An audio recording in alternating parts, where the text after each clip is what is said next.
बुराई का फल। राजा शेर सिंह की कहानी। सुंदरवन का राजा शेर सिंह एक बार बहुत बीमार हुआ और अपनी गुफा में पड़ा रहा।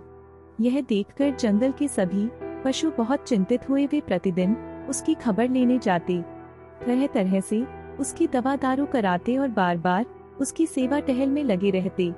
परंतु उनकी यह दौड़ धूप, यह दवा दारू और यह सेवा टहल किसी काम में नहीं आई। ना तो शेर सिंह का रोग दुख दूर हुआ और ना ही उसे कुछ आराम ही मिला। एक दिन शेर सिंह ने सभी पशुओं पर नजर डालते हुए कहा, डैश गीदड़ दिखाई नहीं देता। मैं कब से बीमार पड़ा हूँ, परंतु आज तक एक दिन भी मेरी खबर लेने नहीं आया। कुछ पता है उसका? वह तुम लोगों से मिलता जुलता भी है या नहीं? भेड़िया जैसे इसी मौके की तलाश में था, क्योंकि वह गीदड़ से जलता था। सिंह की बातें सुनते ही हाथ बांधकर सामने आया और बोला, उसका नाम न लीजिए सरकार।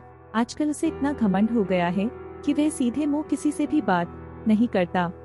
मैंने उसे कहा कि महाशय, आजकल महाराज बहुत बीमार हैं, जाओ उनकी खबर ले आओ।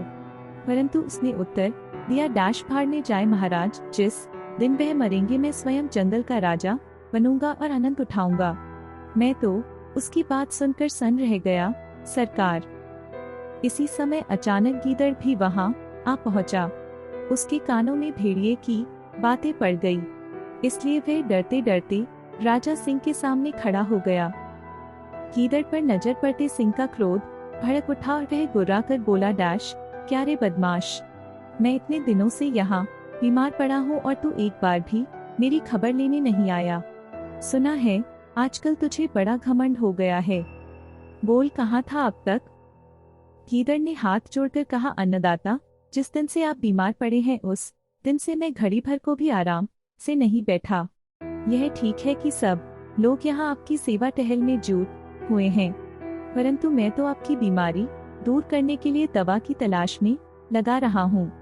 भूख प्यास सहते हुए जंगल जंगल भटकता फिरा। इतनी दौड़ धूप करने के बाद अभी अभी एक वैद्य जी मिले। जब मैंने उनको आपकी बीमारी का हाल सुनाया, तब उन्होंने हंसते हंसते कहा, इसमें चिंता की क्या जरूरत है, यह कौन सा बड़ा रोग है, चुटकी बजाते ही पुर्र हो जाएगा जरा सी दवा से।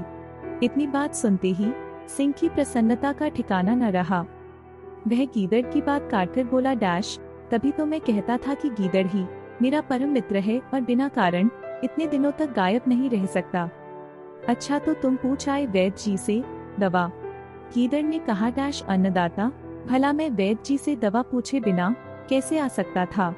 पहले तो वह टाल मटोल करते रहे, परंतु जब मैं हाथ धोकर पीछे पड़ गया तब उन्होंने बताया, जाओ महाराज से कह दो यदि वे बीमारी को दूर करना चाहे तो भेड़िए का ताजा चमड़ा ओढ़ ले, बस यही इस रोग की सबसे उत्तम दवा है।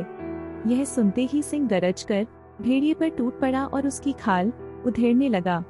तब तो गीदड़ मन ही मन खुश होकर कहने लगा, मेरी बुराई करने चला था, खुद ही बुराई का शिकार हो गया। तभी किसी ने सच कहा था, जो दूसरों के लिए खाई खोदता है उसके लिए कुआं तैयार रहता है। आपको यह कहानी कैसी लगी नीचे कमेंट करके बताएं, और इसी तरह की रोचक और अलबेली कहानियां देखने के लिए इस चैनल को सब्सक्राइब करना ना भूलें।